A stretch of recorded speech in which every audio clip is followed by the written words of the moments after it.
स्वागत है दोस्तों आप लोगों का आपके अपने YouTube चैनल हिंदी मंथन पर।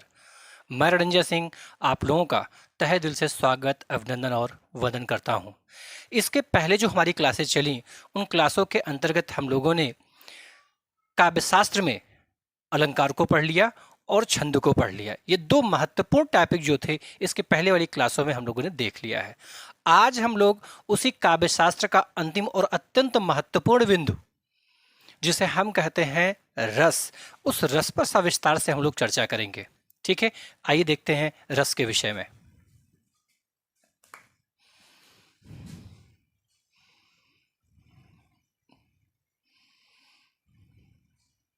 रस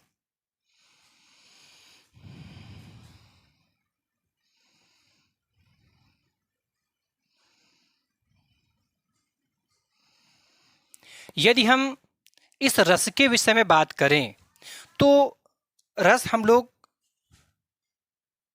क्लास 9th से ही चीज़ों को पढ़ना स्टार्ट कर देते हैं, जिसमें रस की बहुत नॉर्मल सी विवेचना दी गई है। उसमें जो विवेचना रस के परिप्रेक्ष्य में की गई है वो ये कही गई है कि वास्तव में किसी भी कहानी को सुनकर, नाटक को देखकर, काव्य को पढ़कर जिस आनंद की अनुभूति होती है उसे हम क्या कहते हैं, तो उसे ही हम रस कहते हैं। ठीक है, पहले हम लोग जो आसान परिभाषा है उन परिभाषाओं को देखते हुए इसकी विशिष्ट परिभाषा की तरफ चलेंगे, क्योंकि हमारा अपना जो शिक्षण सिद्धांत इस समय कार्य कर रहा है, जो शिक्षण सूत्र हम लोग इसमें क्रियान्वित कर रखे हैं, वो क्या है, सरल से कठिन का नियम। क्या है, सरल से कठिन का नियम। हम लोग सरल से कठिन की तरफ अग्रसर हो रहे हैं, तो पहले आसान जो है उन आसान से परिभाषाओं को समझेंगे, जिससे कि चीजें हमारी विस्तार से समझ में आ जाए। ठीक है, परिभाषा क्या भैया,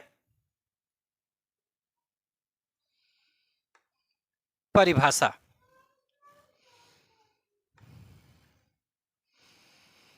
किसी भी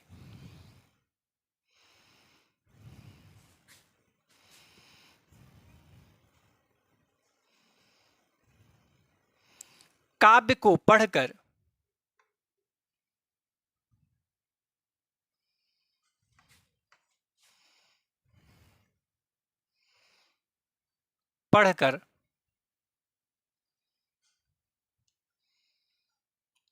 कहानी को सुनकर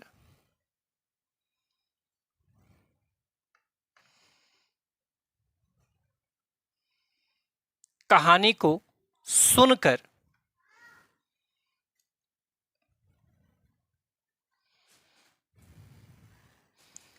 नाटक को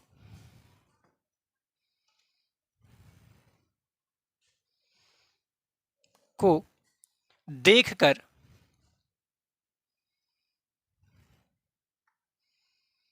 नाटक को देखकर जिस आनंद की अनुभूति होती है, जिस आनंद की अनुभूति होती है,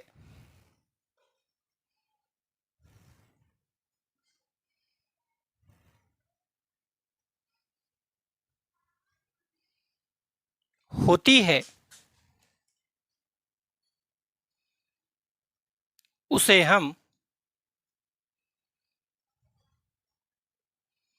रस कहते हैं। क्या कहते भैया, रस कहते हैं। बात समझ में आई? कहने का मतलब यह है कि यदि हम किसी काव्य को पढ़ते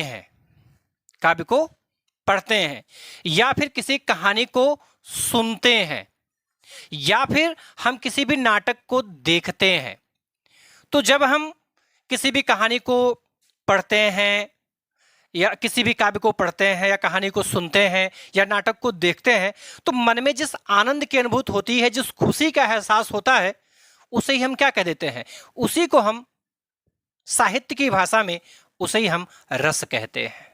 क्या कहते हैं, रस। रस का यदि हम सामान्य अर्थ लगाएं तो रस का अर्थ ही होता है आनंद। रस का अर्थ क्या होता है भैया, आनंद होता है। ठीक है, बात हम और आगे बढ़ें और करें आपसे इसकी विशिष्ट परिभाषा की, तो विशिष्ट परिभाषा को हम लिखेंगे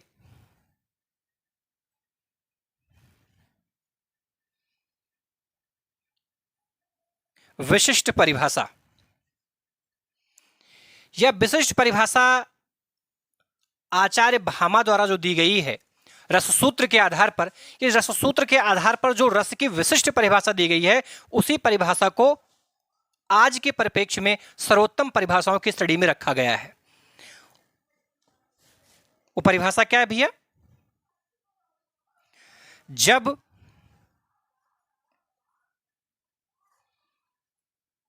विभाव, अनुभाव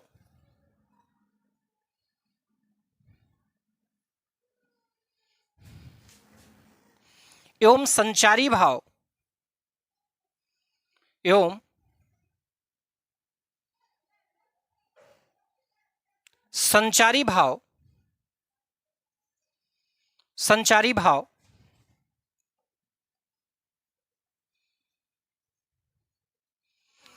किसी अस्थाई भाव से मिलते हैं,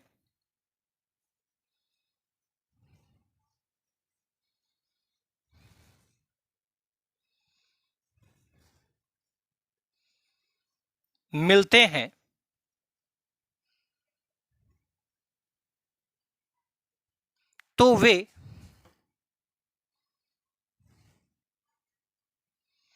रस रूप में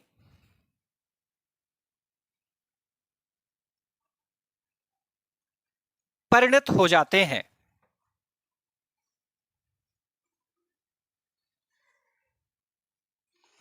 परिणत हो जाते हैं।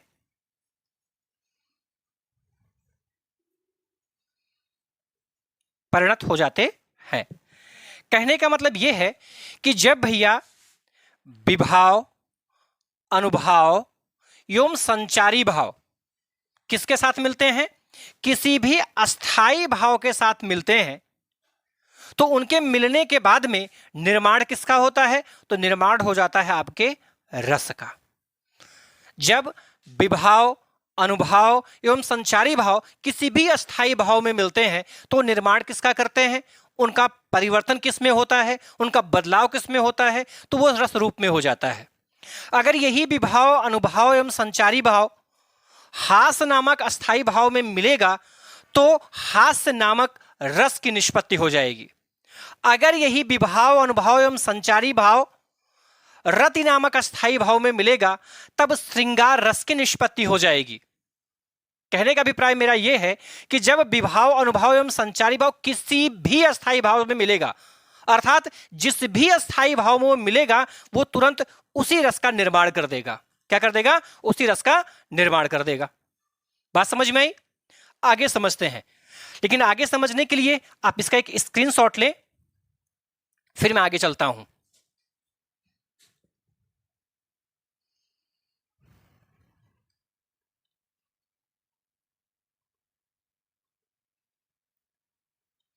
ले लिया स्क्रीनशॉट भैया आपने?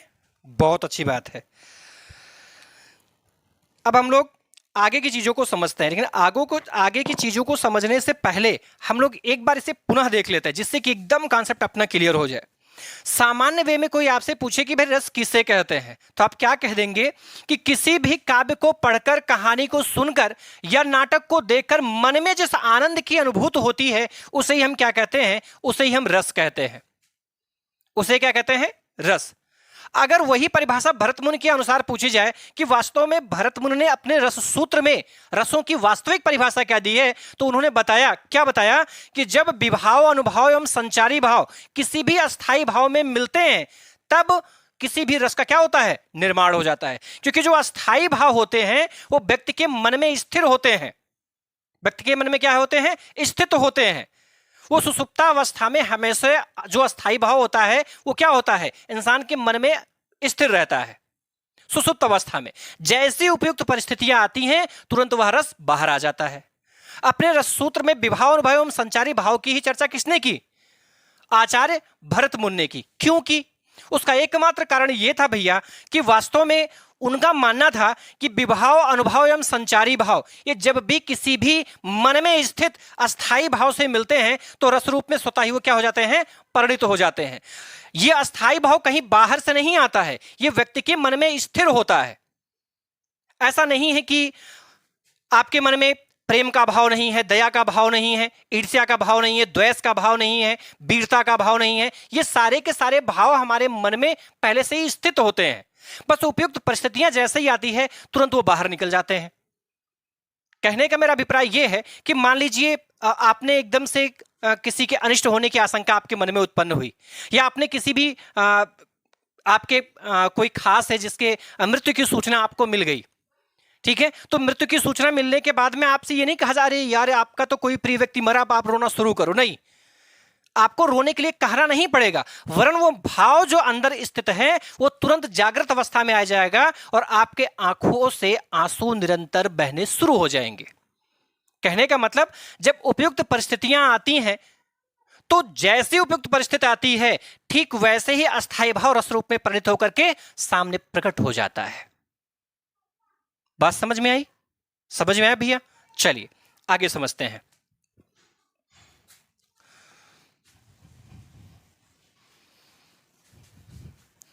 अगर हम रस शब्द की बात करें कि वास्तव में जो रस शब्द है उस रस शब्द का सर्वप्रथम प्रयोग मिलता कहां है, तो ध्यान रहे भैया, एक उपनिषद है जिसका नाम है तैत्तरीय उपनिषद।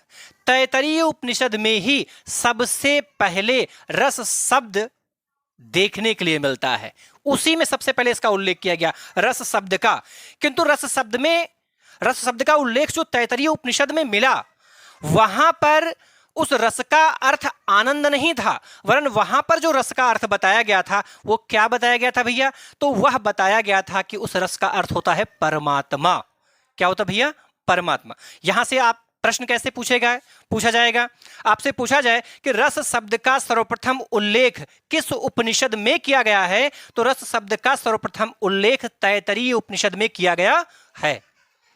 लिखेंगे आप, रस शब्द का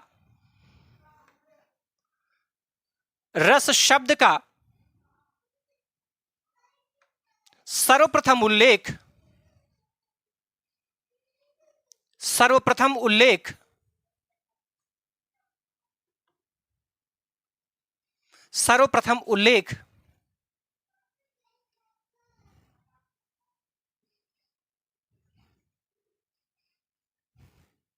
तैत्तरीय उपनिषद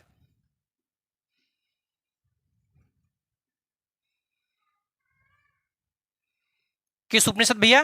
तैत्तरीय उपनिषद में मिलता है।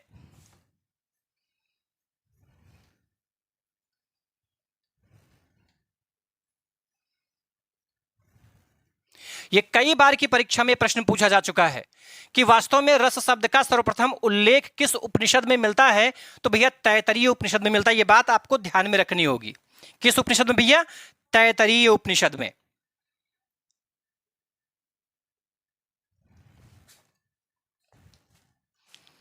रसो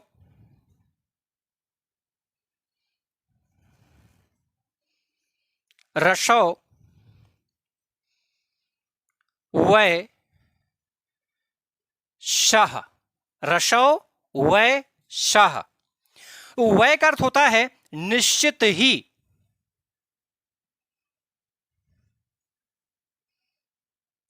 निश्चित ही। सह का अर्थ है वह, और यहां पर रसों का अर्थ है परमात्मा।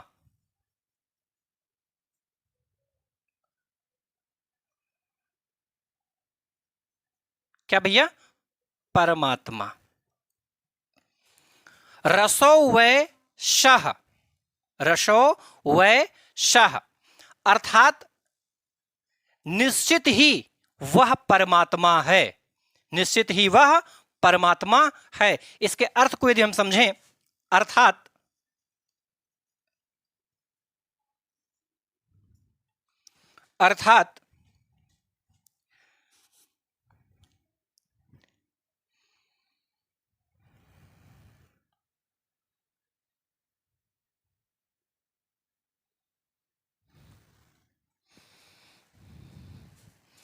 निश्चित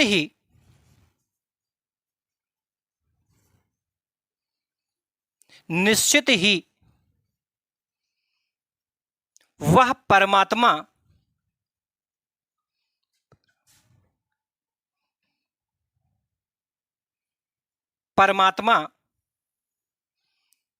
रस रूप है। निश्चित ही वह परमात्मा क्या भैया? रस रूप है। अर्थात यदि हम इस परमात्मा को समझ लेते हैं, जान लेते हैं, पहचान जाते हैं, तो हमें आनंद की अनुभूति ही होती है। अर्थात ईश्वर की अलौकिक सत्ता के जानने के बाद में इंसान के मन में आनंद की अनुभूति स्वतः ही होने लगती है। इसलिए क्या कहा गया? रसो वै सह, अर्थात निश्चित ही वह परमात्मा जो है वो क्या भैया? रस रूप है। क्या है? रस रूप। और ये जो परिभाषा है, यह परिभाषा कहां दी गई है? तो यह परिभाषा आपके तैत्तिरीय उपनिषद में दी गई है।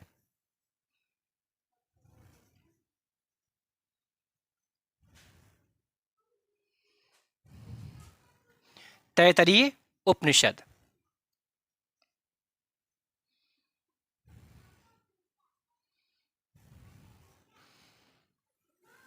तैत्तिरीय उपनिषद, यह तैत्तिरीय उपनिषद में ही परिभाषा दी गई है कि रसो वैशः। तो आप देख रहे हैं कि इसमें रस शब्द का उल्लेख सबसे पहले कहां मिल रहा है भैया? तैत्तिरीय उपनिषद में मिल रहा है।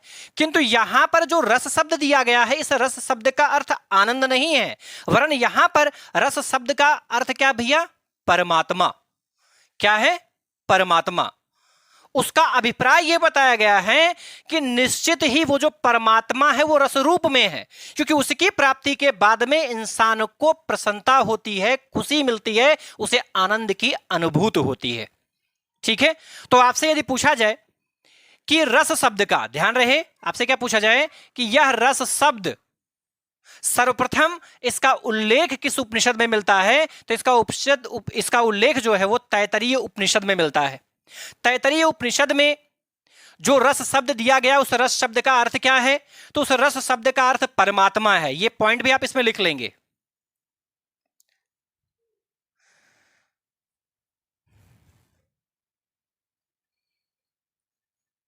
तैत्तिरीय उपनिषद में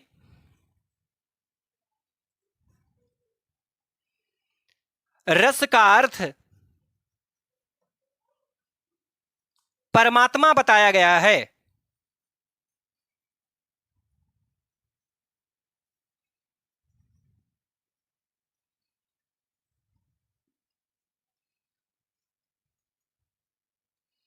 परमात्मा बताया गया है। क्या बताया गया भैया?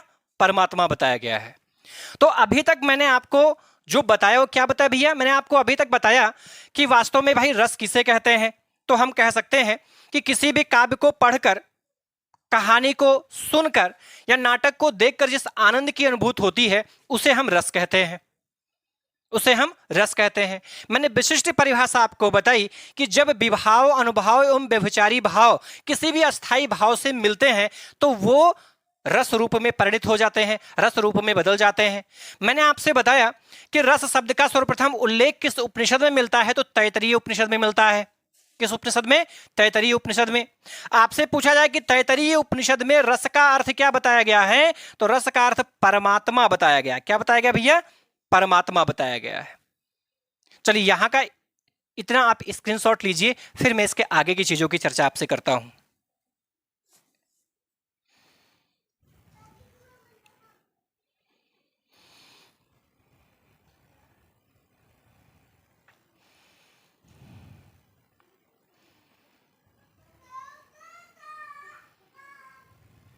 चलिए आगे यदि आपसे पूछ लिया जाए कि रस के प्रस्तोता आचार्य कौन है? क्या भैया? रस के प्रस्तोता आचार्य, ध्यान से समझेंगे हम। प्रस्तोता का मतलब होता है जनक कह सकते हैं, पिता कह सकते हैं, या रस का प्रवर्तन किसने किया, अब बहुत सारी उपाधियां उनको दे सकते हैं। प्रश्न आपसे पेपर में पूछा जाए कि रसों के प्रस्तोता आचार्य, रसों के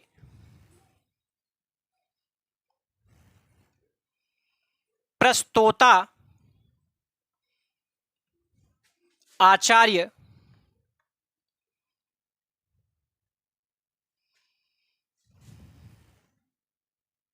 प्रस्तोता आचार्य भरत मुनि माने जाते हैं, माने जाते हैं।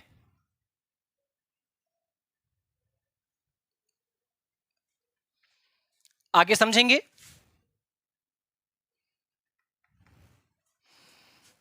रसों की सविस्तृत व्याख्या भरत मुनि द्वारा नाट्य शास्त्र में की गई है।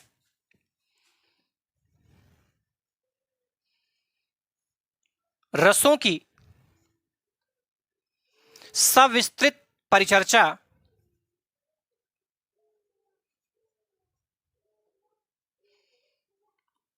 सविस्तृत परिचर्चा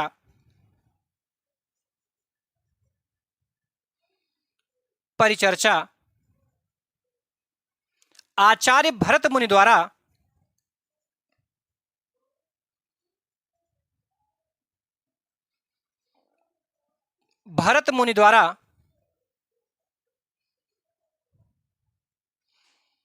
नाट्य शास्त्र में की गई है।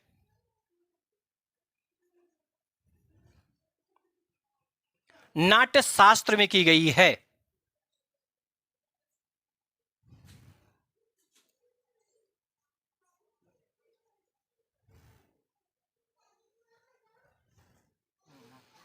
की गई है। आगे नाट्य शास्त्र को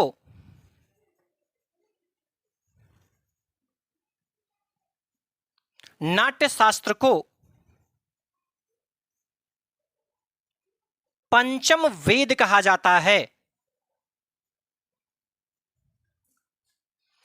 पंचम वेद कहा जाता है। कहा जाता है। क्या कहा जाता भैया? पंचम वेद कहा जाता है। पंचम वेद कहा जाता है। आगे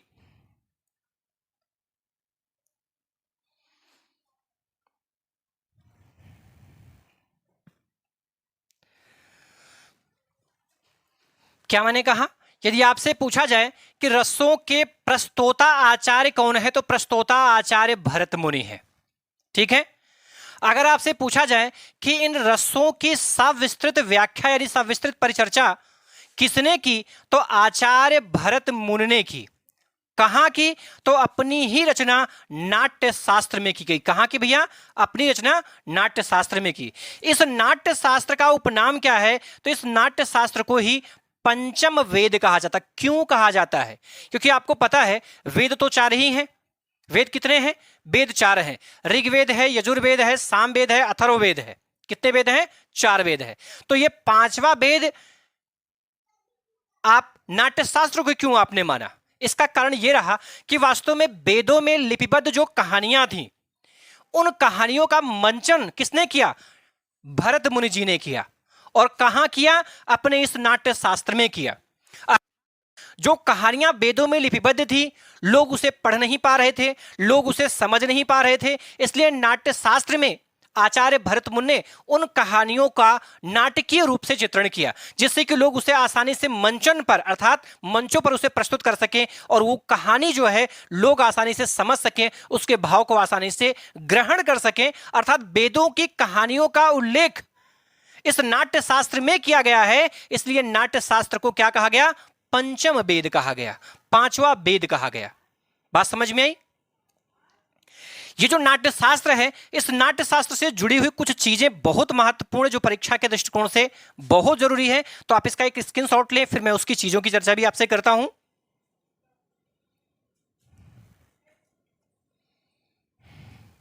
चलिए,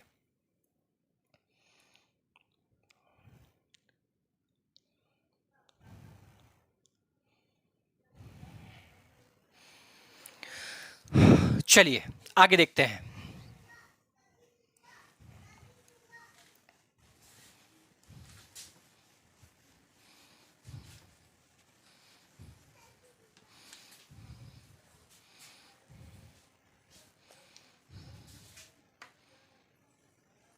नाट्यशास्त्र।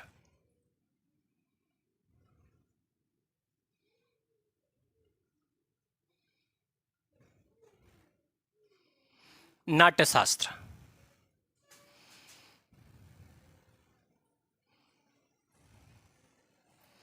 आपसे पूछा जाए भैया कि नाट्यशास्त्र के रचयिता कौन है,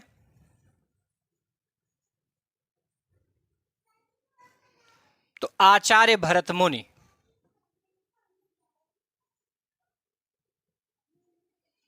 आचार्य भरत मुनि। ये जो आचार्य भरत मुनि है भैया, आचार्य भरत मुनि, ये वास्तव में किस समय के हैं? बात अगर समय की हम करें कि भाई किस समय के आचार्य माने जाते हैं, तो वास्तव में ये दूसरी शताब्दी के, जो द्वितीय शताब्दी थी, उस द्वितीय शताब्दी के आसपास के लगभग के माने जाते हैं।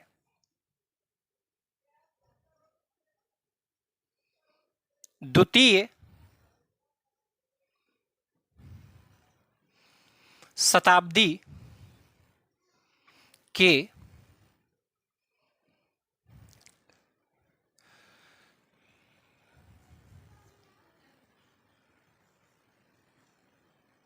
लगभग।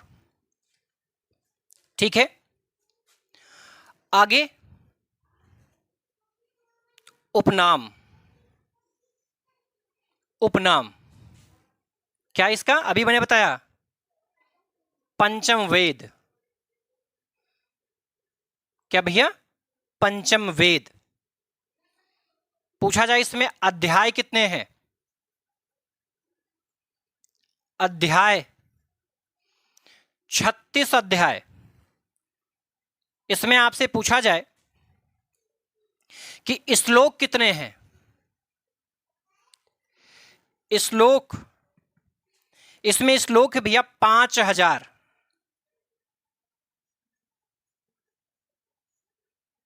कितना? 5000। इसमें पूछा जाए गुण कितने हैं, कितने गुणों की चर्चा है, तो 10 गुणों की चर्चा। इसमें कितने दोष की चर्चा है? दोष, तो 10 दोष की चर्चा की गई नाट्यशास्त्र में।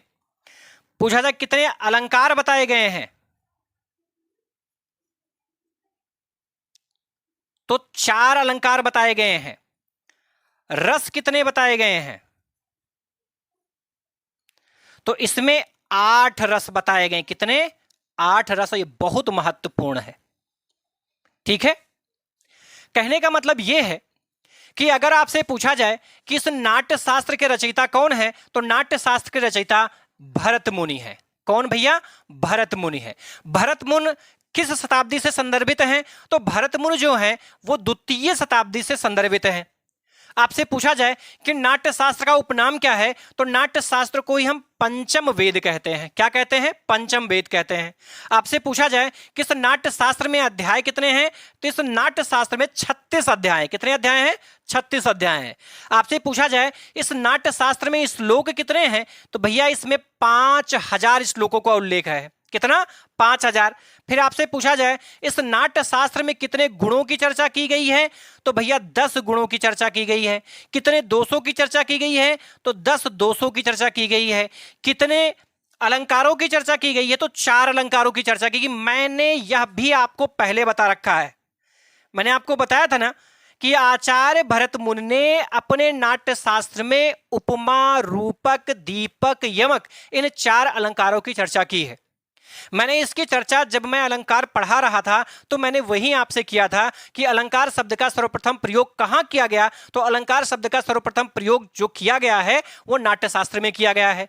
किसके द्वारा किया गया है? भरत मुनि के द्वारा किया गया है। भरत मुनि ने कितने अलंकारों की चर्चा की है, तो भरत मुनि ने अपने नाट्यशास्त्र में 4 अलंकारों की चर्चा की है। वे अलंकार कौन कौन से हैं, तो वे अलंकार हैं उपमा, रूपक, दीपक और यमक। 4 प्रकार के अलंकारों की चर्चा उसमें की गई है।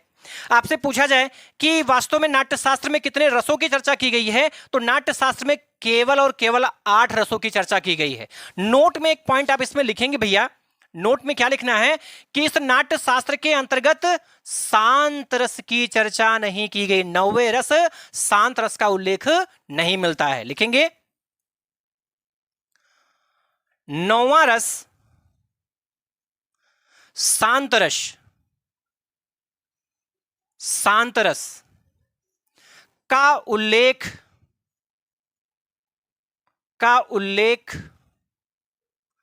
नाट्यशास्त्र में नहीं,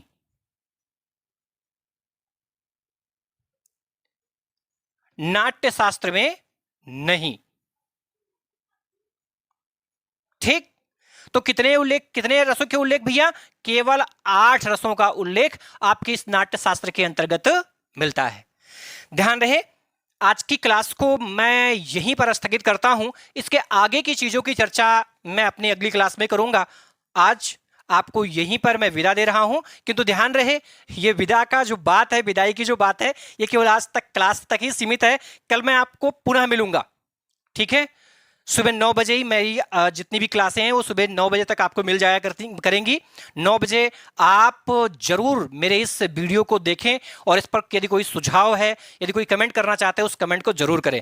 ध्यान रहे मेरे इस चैनल को आप लाइक भी करें और सब्सक्राइब भी करें और हमारे इस वीडियो पर कमेंट भी करें तथा इस वीडियो को ज्यादा से ज्यादा लोगों के पास में शेयर करें। आपने इस वीडियो को अंत तक देखा, इसके लिए आप लोगों को बहुत बहुत धन्यवाद।